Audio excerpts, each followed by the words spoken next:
Karthigai Deepam serial December 15 இன்னைக்கான எபிசோடில் என்ன நடக்கலாம் அப்படிங்கிறத ரிவ்யூவாக பார்க்கலாங்க.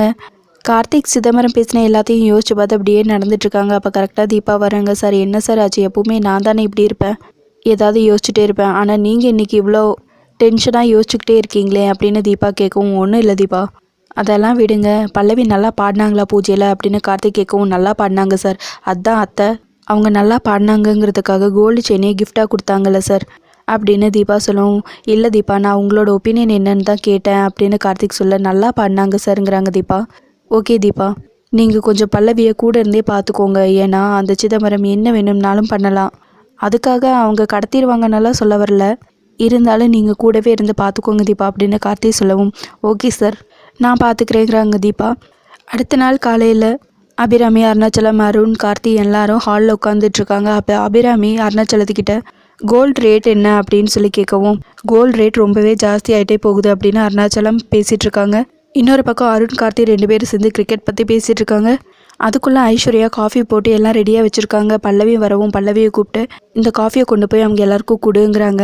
சரின்னு பல்லவியும் வாங்கிட்டு வந்து எல்லாருக்கும் காஃபி கொடுத்துட்ருக்காங்க. அப்போ கார்த்தி, நீங்கள் எதுக்கு இந்த வேலையெல்லாம் செய்கிறீங்க அப்படின்னு கேட்கவும், பரவாயில்ல சார், நீங்கள் எனக்கு எவ்வளோ பெரிய ஹெல்ப் பண்ணியிருக்கீங்க, நான் இது கூட பண்ண மாட்டேனா சார், இந்தாங்க சார் காஃபி எடுத்துக்கோங்க அப்படின்னு அவங்களுக்கும் காஃபி கொடுத்துட்டு அபிராமி, அருணாச்சலம் எல்லாத்துக்கும் காஃபி கொடுக்குறாங்க.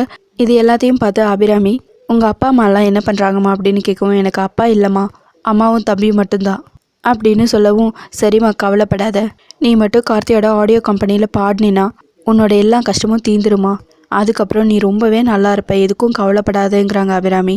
எனக்கு பணம் கிடைக்காட்டியும் பரவாயில்லம்மா, ஆனால் உங்களோட அன்பெல்லாம் கிடைச்சதே எனக்கு போதுங்கிற மாதிரி பேசுகிறாங்க பல்லவி. அதுக்கப்புறம் பல்லவி உள்ளே போகிறாங்க. அங்கே தீபா வெயிட் பண்ணிகிட்ருக்காங்க.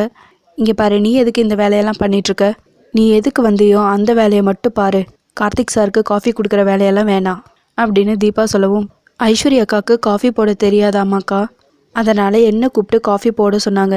எனக்கு எவ்வளோ பெரிய ஹெல்ப்பை கார்த்திக் சார் பண்ணியிருக்காங்க, நான் இது கூட பண்ணலைன்னா எப்படிக்கா, அது மட்டும் இல்லாமல் நீங்கள் கிச்சனுக்கெல்லாம் வரமாட்டீங்கன்னு கூட அவங்க சொன்னாங்க, இன்னும் வேறு ஏதோ உங்களை பற்றி தப்பாக கூட சொன்னாங்கக்கா, ஏங்க்கா அவங்க இப்படி இருக்காங்க அப்படின்னு பல்லவி தீபா கிட்டே கேட்கவும், இங்கே பாரு அப்படியெல்லாம் எதுவுமே கிடையாது, இனிமேல் நீ இந்த மாதிரி வேலையெல்லாம் பார்க்காத அப்படின்னு தீபா சொல்லவும், நக்கலாக சிரிச்சுக்கிட்டு அங்கேருந்து பல்லவி கிளம்பி போயிடுறாங்க.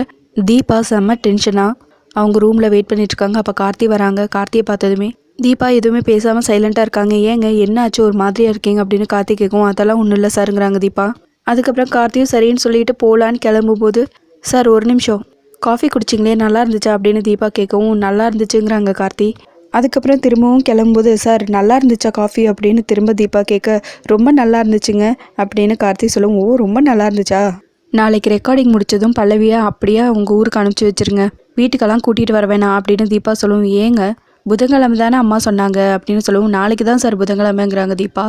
ஓ நாளைக்கா, நான் இன்னொரு வாரம் இருக்குதுன்னு நினச்சிட்ருக்கேனே, அடுத்த வார புதன்கிழமைன்னு தான் நினச்சிக்கிட்டு இருக்கேன் அப்படின்னு வேணும்னே கார்த்தி சொல்லவும், சார் நாளைக்கு தான் சார் அத்தை சொன்ன புதன்கிழமை, நாளைக்கு ரெக்கார்டிங்கெல்லாம் முடிச்சு அனுப்பிச்சி வச்சுருங்க அப்படின்னு தீபா சொல்லவும், இப்போ தாங்க நான் உங்ககிட்ட டிஃபிகல்ட்டான ஒய்ஃபை பார்க்குறேன், இதுவும் நல்லா தான் இருக்குது, இப்படியே மெயின்டைன் பண்ணுங்கிறாங்க கார்த்தி. தீபாவும் அப்படியே சிரிச்சுக்கிட்டே நிற்கிறாங்க. அதுக்கப்புறம் 2 பேருக்கும் சேர்த்து ஒரு சாங் போயிட்டுருக்கும். தீபா அப்படியே கார்த்தியை பார்த்துட்டு வெளியே போகிறாங்க. அடுத்துதான் ஐஸ்வர்யா பல்லவி கிட்டே பேசிகிட்டு இருக்காங்க. இங்கே பாரு, கார்த்தியோட ஆடியோ ரெக்கார்டிங் அப்போ நீ பாடக்கூடாது, கரெக்டாக அந்த நேரத்தில் நீ எஸ்கேப் ஆகிடு, நான் உனக்கு ஒரே பேமெண்ட்டாக செட்டில்மெண்ட் பண்ணிடுறேன். கார்த்தி சிதம்பரத்துக்கிட்ட பண்ண சேலஞ்சில் கண்டிப்பாக தோற்று போய் நிற்கணும், அவன் பாட ஆள் இல்லாமல் அப்படியே தவிச்சு நிற்கணும். அந்த நேரத்தில் தீபாவும் எதுவுமே பண்ண முடியாது, நீ கரெக்டாக பாட போகிற நேரத்தில் அங்கேருந்து எஸ்கேப் ஆயிருங்கிறாங்க ஐஸ்வர்யா. சரிங்கிறாங்க பல்லவியும். அதுக்கப்புறம் ஐஸ்வர்யா அங்கேருந்து போனதுமே பல்லவி அப்படியே யோசிச்சுட்டே இருக்காங்க. திடீர்னு இந்த அம்மா என்னடானா போங்கிறாங்க, நம்ம எப்படி கரெக்டாக அந்த டைமில் அங்கேருந்து எஸ்கேப் ஆக முடியும் அப்படின்னு யோசிச்சுக்கிட்டே நிற்கும்போது கரெக்டாக ரூபஸ்ரீ கால் பண்ணுறாங்க. என்னக்கா சொல்லுங்க அப்படின்னு சொல்லி கேட்கவும், அங்கே எல்லாம் ஸ்மூத்தாக தானே போயிட்டுருக்கு, எந்த பிரச்சனையும் இல்லையே அப்படின்னு ரூபஸ்ரீ கேட்கவும், அதெல்லாம் ஒரு பிரச்சனையும் இல்லை, ஐஸ்வர்யாக்கா பாடுற நேரத்தில் எஸ்கேப் ஆக சொல்லியிருக்காங்க அப்படின்னு பல்லவி சொல்லவும், இங்கே பாரு அவ சொல்கிறான்னு சொல்லி நீ ஏதோ ஒன்று பண்ணி வைக்காத, கடைசியில் அது எனக்கு தான் பிரச்சனையாக வந்து முடியும். அதுக்கப்புறம் கார்த்திக் சார் எங்கிட்ட தான் வந்து கேட்பாரு, நீ அதுக்கு முன்னாடியே அங்கேருந்து வேணா எஸ்கேப் ஆயிரு, நான் ஏதாவது ஒன்று சொல்லி சமாளிச்சுக்கிறேன் அப்படின்னு ரூபஸ்ரீ சொல்லவும், பல்லவி சரிங்கிறாங்க. அதுக்கப்புறம் ஃபோனை கட் பண்ணதும், என்ன இவங்க 2 பேரும் மாற்றி ஒவ்வொன்றும் சொல்லிட்டு இருக்காங்க, நடுவில் நான் தான் வந்து மாட்டிக்கிட்ட போல இருக்குது, ஒரே பேமெண்ட்டாக தரேன்னு சொல்லி ஐஸ்வர்யாக்கா ஒரு பக்கம் ஆட்டி வச்சுட்ருக்காங்க, இந்த ரூபஸ்ரீ ஒரு பக்கம் இப்படி சொல்லிட்டு இருக்காங்க. இப்போ நான் என்ன பண்ணுறது, நான் எப்படி எஸ்கேப் ஆக முடியும் கரெக்டான டைமில் அப்படின்னு பல்லவி யோசிச்சுட்ருக்காங்க. ஐஸ்வர்யா பல்லவி கிட்ட நானும் சிதம்பரமும் இந்த பிரச்சனையில் இன்வால்வ் ஆயிருக்கோங்கிறது கார்த்திக்கு தெரியவே கூடாது அப்படிங்கிற மாதிரி சொல்லிடுறாங்க. அதையும் ஒரு பக்கம் பல்லவி யோசிச்சுட்டு இருக்காங்க. இவங்க பேசின எல்லாத்தையும் மீனாட்சி கேட்டுக்கிட்டு இருக்காங்க. திரும்பி பார்க்கவும் மீனாட்சி நின்றுட்டு இருக்கிறதும் ஷாக் ஆயிடுறாங்க. அதோட எபிசோடு முடிச்சிருக்காங்க. உங்களுக்கு இந்த வீடியோ பிடிச்சிருந்தா லைக் அண்ட் சப்ஸ்கிரைப் பண்ணி நம்ம சேனல் சப்போர்ட் பண்ணுங்கள். தேங்க்யூ.